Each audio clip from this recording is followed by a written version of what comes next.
একজন ছিলেন লন্ডনে, আর একজন ছিলেন শিলং। আজকে এই সংসদে দাঁড়িয়ে যারা জুলাইকে বলতেছে জুলাই অক্ষরে অক্ষরে পালন করবে, এই দুটা লোকও এ দেশে ছিল না এই আন্দোলনের সময়। ৭১ সালে ২৫শে মার্চ শেখ সাহেব কোথায় চলে গেলেন? পাকিস্তানে চলে গেলেন। ৯ মাস কি পাকিস্তান থেকে সে যুদ্ধ দেখছে? যুদ্ধ কিরকম ভাবে হয়েছে দেখা গেছে? না, সে ওর কাছ থেকে জেলখানায় কিছু সংবাদ পাইছে। তাজউদ্দিন সাহেব বাংলাদেশ থেকে চলে গেছে ২৫ তারিখ রাতে, যে কলকাতায় ছিল। তাহলে দুইজন মানুষ, স্বাধীনতা যুদ্ধে দুইজন মানুষ নেতৃত্ব দিল, শেখ মুজিবুর রহমান এবং তাজউদ্দিন। কি মতে? এই সংবিধান মতে। এখানে তো ইয়া নাই, কে প্রেসিডেন্ট জিয়াউর রহমানের নাম নাই। তাহলে এই সংবিধান যদি ঠিক হয়, তাহলে যুদ্ধের নেতৃত্ব দিল কে? দুইজন লোক। কে কে দুইজন লোক? শেখ মুজিবুর রহমান আর তাজউদ্দিন, যে দুইজন সামনে থেকে কোনো নেতৃত্ব দেয়নি। আজকে এই সংসদে দাঁড়িয়ে যারা জুলাইকে বলতেছে জুলাই অক্ষরে অক্ষরে পালন করবে, এই দুটা লোকও এ দেশে ছিল না এই আন্দোলনের সময়। একজন ছিলেন লন্ডনে, আর একজন ছিলেন শিলং। সেই জন্য আমি বললাম কভু আসি বিষে দংশিনী যারে। আরে আপনি তো ছিলেনই না, আপনি দেখছেন, তা আপনি কিভাবে বুঝবেন এই ব্যথাটা? সেই জন্য আপনার কাছে মনে হয়েছে কি কনস্টিটিউশনটাই, এই সংবিধানটার জন্যই হয়তো আমরা লড়াই করছি। ওই জন্য আপনি আবার গোলায় ফেলছেন। ৯০ সালকে আপনি কি করছেন যে এই বিপ্লবের সাথে তুলনা করতে যাচ্ছেন। আমি মাঝে মাঝে ভাবি যে বিএনপির সৌভাগ্য যে আল্লাহ আমাকে সংসদে রাখেনি। কারণ কালকে যে মিথ্যাচার করা হলেন, মিথ্যাচারটা কি? উনি বললেন যে সংসদ কি সার্বভৌম, তারা যে কোনো আইন তৈরি করতে পারে। ভাই তাই যদি পারেন, কালকে সুপ্রিম কোর্ট বন্ধ করে দেয়, আমরা অন্য প্রফেশনে চলে যাই। এই কনস্টিটিউশনে বলা আছে আইন বৈধ না অবৈধ এটা দেখার একমাত্র ক্ষমতা কার? সুপ্রিম কোর্টের। আপনি উঠে বলতেছেন যে না, আমরা যা বলবো সেটাই আইন, সুপ্রিম কোর্টকে।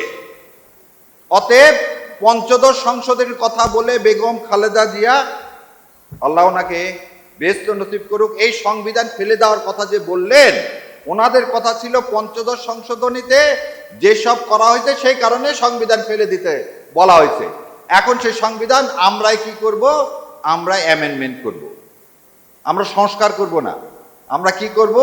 অ্যামেন্ডমেন্ট করব। অ্যামেন্ডমেন্ট পরিবর্তন আর সংস্কারের মধ্যে একটু পার্থক্য আছে। আবার ওনারা আবার এই পরিবর্তনটা করতে চায় কি, একটা শরীর রাখবে, মাথা রাখবে না।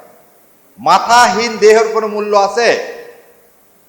মূল্য নাই। এই একটু আগে ভাই আসছিলেন আপনাদের সামনে দাঁড়ায়, ওনারা কেন গুম কমিশন কে কেন এই অধ্যাদেশকে বাদ দিতে চাচ্ছেন? তাহলে ওনাদের নিশ্চয়ই কোনো উদ্দেশ্য আছে, যে দাদারা ওনাদেরকে ক্ষমতায় বসাইছেন, তারা হয়তো বলছেন তোমরা করো কি, গুম আরো গুম করতে হবে তো সামনে।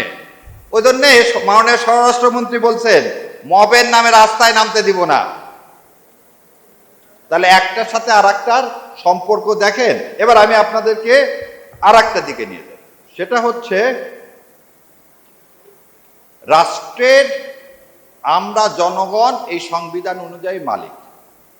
তাহলে আমি মালিক, আমি মালিক হয়ে আমি হাঁ ভোটে ভোট দিছি এবং ৭০% লোক হাঁ ভোটে ভোট দিচ্ছে। তাহলে আমি জনগণ, রাষ্ট্রের মালিক। আমি এখন মালিক হয়ে, তুমি সরকার তোমাকে আদেশ দিচ্ছি তুমি জুলাই সনদ যা যা আছে তাই পালন করো।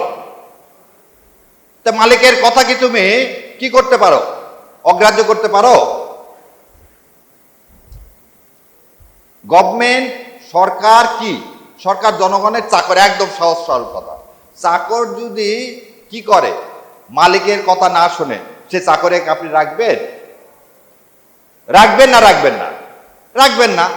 তাহলে আজকে আপনি মাননীয় প্রধানমন্ত্রী, আপনি সরকার, আপনি হচ্ছে জনগণের সেবক, আপনি সেই সেবক হয়ে মালিকের কথা শুনতেছেন না। মালিক কিন্তু আপনাকে ফেলে দিবে। মালিক কিন্তু আপনাকে ফেলে দিবে। কেন ফেলে দিবে? চলে, আপনি আমাদেরকে বলছেন যা কিছু হয়েছে এখন পর্যন্ত সব সংবিধানের আলোকে, সব সংবিধানের আলোকে। ঠিক আছে, শেখ হাসিনা একটা ক্লিপ বের হয়েছে গত পরশুদিন। ওই যে ভাই বললেন ভাইকে গুম করা হয়েছে, আয়না ঘরে রাখা হয়েছে। আমি চাইছিলাম ভাই আয়না ঘরের বর্ণনা দেখ।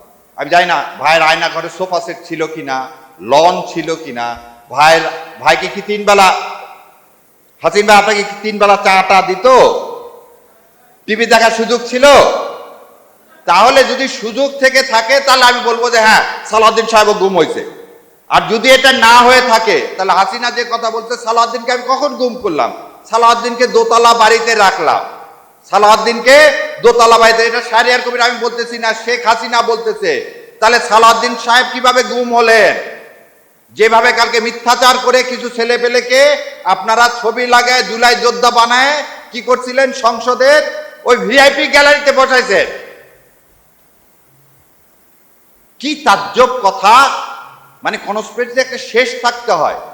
ভিআইপিতে আমাদের মতো লোকেরা যায় বসবে, আপনি এক গাদা ছেলে পেলে নিয়ে গেলেন, নিয়ে যে পুলিশ দিয়ে, এবং আবার বলে দিচ্ছি আমার চোখের সামনের ঘটনা, পুলিশ দিয়ে তাদেরকে ঢুকালেন, ঢুকে আবার বললে দিলেন এই তুমি এই রোতে থাকো, এই রোতে থাকো। এই যখন ওই চিফ হুইপ কথা বলতেছে পুলিশ ভিতরে দাঁড়াও দাঁড়াও দাঁড়াও সবাই সামনে যাও।